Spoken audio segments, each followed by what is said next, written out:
अगर मैं यहाँ से विधायक बनता हूँ और हमारी सरकार बनती है तो निश्चित रूप से रोजगार, नौजवानों को रोजगार दिलाना मेरी प्राथमिकता होगा। फिर बहुत सारे मुद्दे हैं किसानों को लेकर, किसान आज भी परेशान है। 64%, 10% और बैकलीज को लेकर आबादी के विस्तारीकरण अभी नहीं हो पाया है। इन मुद्दों को मैं प्योरिटी से, जो समस्याएं हैं किसानों को, उनका पूरी तरह समाधान कराने का काम करूँगा। आज जो लोग यहाँ पे शिक्षित हैं, पढ़े लिखे हैं, योग्यता है, उनको रोजगार मिलना चाहिए। देखिए, किसान, खेती उनके पास अब है नहीं, रोजगार पर सारे लोग डिपेंड है। गरीब अपने बच्चों को कैसे माता पिता उनको पढ़ा के शिक्षा ग्रहण कराते हैं, जब वो बेरोजगार रह जाते हैं तो बहुत बुरी स्थिति होती है। तो निश्चित रूप से अगर मुझे यहाँ से सौभाग्य मिलता है कि मैं विधायक बनूँ तो इन नौजवानों को रोजगार दिलाऊंगा। जो सरकारों ने इन्होंने अनदेखी की है, समाजवादी भारतीय जनता पार्टी के लोगों ने, इस अनदेखी की वजह से जो यहाँ पे युवाओं में रोष है, इसका वो जवाब देने के लिए पूरी तरह 2022 के चुनाव में भारतीय जनता पार्टी को पूरी तरह से सुपड़ा साफ करेंगे।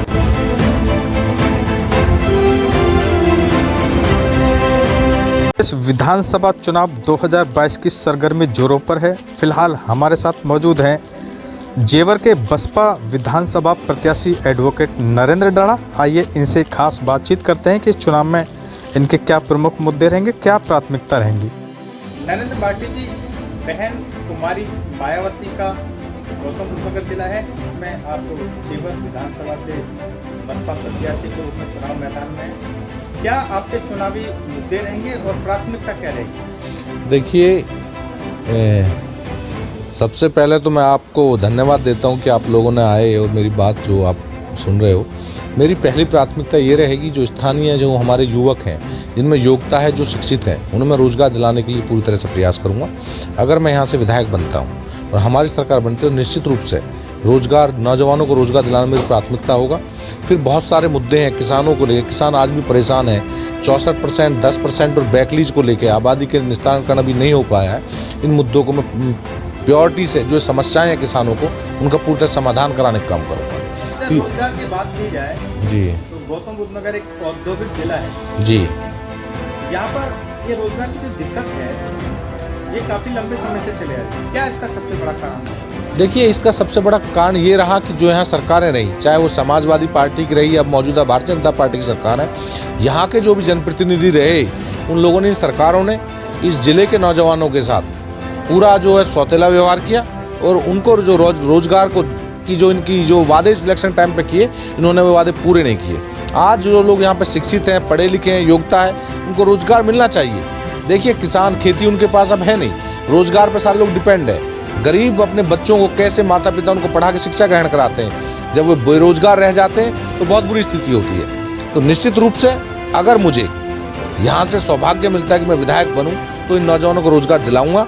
जो सरकारों ने इन्होंने अनदेखी की है, समाजवादी भारतीय जनता पार्टी के लोगों ने, इस अनदेखी की वजह से जो यहाँ पे युवाओं में रोष है, इसका वो जवाब देने के लिए पूरी तरह 2022 के चुनाव में भारतीय जनता पार्टी को पूरी तरह से सुपड़ा साफ करेंगे। बात यदि किसानों की की जाए तो यहाँ पर जैसे बैकलीज की समस्या है, 64% के मुआवजे के, हालांकि वो कोर्ट का मामला है, किसान आबादी की समस्या है, ये भी एक लंबे समय से चले आ रहे हैं। तो क्या इसके लिए आपकी रणनीति रहेगी? देखिए, ये काफ़ी लंबे टाइम, मैं आपको बता रहा हूँ, मैंने फिर बताया था 2007-2012 में जब बहन कुमारी मायावती जी की सरकार थी तो उन्होंने 64% का जो मुआवजा, उन्होंने सबसे पहले 64% का मुआवजा दिया तो हमारी सरकार के शासनकाल में दिया गया, बसपा की सरकार के शासनकाल में दिया गया।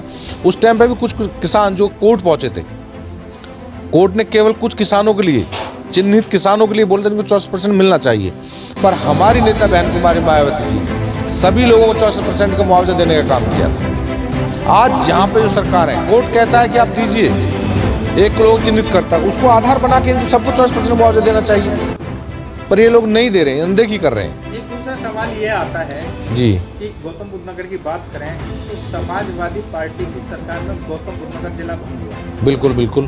कोर्ट का आदेश पर बहाल हुआ। जी। अब केंद्र से लेके और उत्तर प्रदेश में भाजपा की सरकार रही, सांसद भी रहे, विधायक भी रहे, तनपुर ब्लॉक भंग हुआ है। क्या कहना चाहते हैं, क्या आपका संघर्ष रहा है और क्या चुनाव के बाद आपकी रणनीति? देखिए, मैं स्टार्टिंग से ही कहता आया हूँ, जो दनकौर ब्लॉक है ये एक पहचान है। देखिए, इलेक्शन नहीं होते दादरी ब्लॉक में भी, इलेक्शन नहीं होते बिसरक ब्लॉक में भी, और इलेक्शन नहीं होते दनकौर ब्लॉक में भी, पर आप देखिए इनकी सोच कहाँ जा रही है। केवल इन्होंने दनकौर ब्लॉक को ख़त्म किया। एक हमारा ब्लॉक जेवर है, एक दनकौर है। दनकौर ब्लॉक को ख़त्म करके इन्होंने जो हमारे दनकौर के जो निवासी थे उनकी एक पहचान हुआ करती थी, दनकौर ब्लॉक के निवासी, उनकी पहचान को ख़त्म करने का काम किया है। अगर हमको यहाँ से मौका मिलता है, जनता का प्यार और आशीर्वाद मिलता है, तो निश्चित रूप से इस दनकौर ब्लॉक को मैं हर कीमत पर बहाल करा के रहूँगा। ये मेरा आपसे जो मैं कह रहा हूँ, ये निश्चित रूप से मैं करके रहूँगा। जेवर विधानसभा में किसानों की समस्या है, युवाओं की समस्या है, इसके अलावा और क्या प्रमुख समस्या है जो आप उसको ज्वलंत समस्या मानते हैं? देखिए, यहाँ पे जो नौजवान परेशान हैं, उनको रोजगार नहीं मिल रहा है, किसान परेशान है, उन्हें टाइम से बिजली नहीं मिल रही है, मुआवजा टाइम से नहीं मिल रहा है, उनकी जो फसलों की कीमत है वो नहीं मिल पा रही है जो मिलनी चाहिए। और वो जो बिजली विभाग है, जो यहाँ पे जो अथॉरिटीज़ हैं बिजली विभाग की, वो उन्हें सही टाइम पे बिजली की व्यवस्था नहीं हो पा रही है, सड़कों की बुरी दुर्दशा है। तो ये स्थानीय समस्याएं हैं, बहुत सारी समस्याएं। अभी भी आप देखोगे जाके गाँव में, आप जाइए वहाँ गाँव में, किसी गाँव में आज भी आपको देखोगे कि सड़कों की वही बदहाल स्थिति मिलेंगी। सड़क जो है वो पूरी तरह से ध्वस्त हो चुकी है, जिसको लेकर आज भी यहाँ के जो मूल निवासी हैं, गाँवों के जो लोग हैं, उनमें काफ़ी रोष है। यदि आपकी जीत सुनिश्चित होती है, क्या आपकी पहली प्राथमिकता होगी? देखो, मैंने बताया पहले प्राथमिकता जो नौजवान बच्चे हैं जिनके अंदर योग्यता है, शिक्षा, उनको रोजगार दिलाने का काम करूँगा। मेरा ब्लॉक को जो उन्हें खत्म कर दिया, उस ब्लॉक को बहाल कराने का काम करूँगा। किसानों को जो 64%, 10%, 6% के लिए आज लड़ाई लड़नी पड़ रही है, उसको मैं दिलाने का काम करूँगा। चुनाव में आप चुनौती किससे मान रहे हैं? देखिए, चुनाव के प्रति कितनी उम्मीद आपको है? देखिए, चुनौती के लिए सबको पता है कि आज तक का रिकॉर्ड रहा है कि यहाँ बसपा ही यहाँ पे चुनाव जीतती आई है, क्योंकि बहन कुमारी मायावती ने यहाँ के लिए विकास किया है। चाहे शिक्षा के क्षेत्र में देखिए, स्वास्थ्य के क्षेत्र में देखिए, तो सारी जो व्यवस्थाएं की हैं वो बहन कुमारी मायावती जी ने के शासनकाल में हुई है। तो निश्चित रूप से यहाँ पे जो बसपा किसी से फाइट में नहीं है, कोई टक्कर में नहीं है, बसपा बहुत भारी मतों के अंतराल से चुनाव जीतेगी।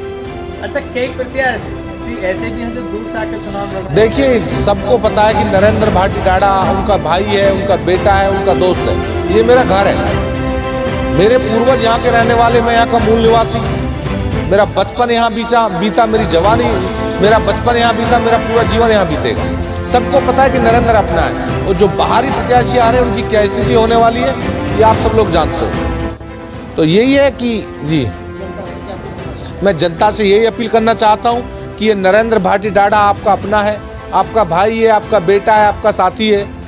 तो अब सब लोग नरेंद्र भाटी टाड़ा बन जाओ। मेरा निवेदन आपसे सभी से हाथ जोड़ के ये है, ये हमारे पूरे सभी लोगों के मान सम्मान और स्वाभिमान की लड़ाई है।